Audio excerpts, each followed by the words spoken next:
મારું નામ ઉમેશભાઈ અરવિંદભાઈ હળપતિ છે. હું સરપર ગામનો રહેવાસી છું.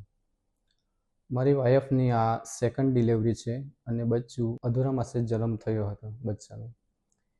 એ માટે પહેલાં તો જન્મ તો બીજા હોસ્પિટલમાં થયો હતો, પણ બચ્ચાની તબિયત થોડી ગંભીર હતી, થોડી એને તકલીફ હતી શ્વાસ લેવામાં. એટલા માટે ત્યાંથી અમે આ નિરાલી હોસ્પિટલમાં શિફ્ટ થયા હતા. મયુર સરના કહેવા મુજબ શિફ્ટ થયા બાદ મને એવું લાગ્યું કે અહીંયા સુવિધા સારી મળે છે અને સરે બી કીધું કે અહીંયા તમારા બાળકનો 100% રિકવરી થઈ જશે. એટલા માટે અમે અહીંયા એડમિટ થયા હતા. પહેલાં તો બચ્ચું એટલી ગંભીર હાલતમાં હતું કે મને બી પોતે બીક લાગતી હતી કે શું થશે. ત્યારબાદ સરે કીધું કે બધું બરાબર થઈ જશે, તમે વિશ્વાસ રાખો મારા પર. અને એટલા માટે અમે પછી અહીંયા એડમિટ થઈ ગયા. ત્યારબાદ 5-6 દિવસમાં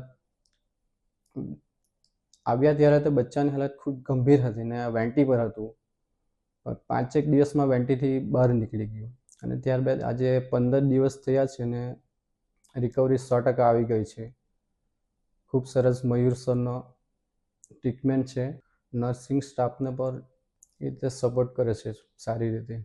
નિરાલી હોસ્પિટલમાં મને ઘણી સુવિધાઓ રાહત દરે પ્રાપ્ત થઈ છે અને ડૉક્ટર મયુર શાહ જે નવજાત શિશુના સ્પેશિયાલિસ્ટ છે, એના મદદથી મારું બચ્ચું આજે 100% રિકવર થઈ ગયું છે. અને staff nurse Smita, Saloni sister, Riya sister, એમને પણ ખૂબ મોટી મદદ કરી છે મારા બચ્ચુને સારું કરવામાં. અને એમનો પણ ખૂબ આભાર મોટો વ્યક્ત કરું છું. અને ડૉક્ટર મયુર શાહ એમને પણ હું દિલથી આભાર વ્યક્ત કરું છું.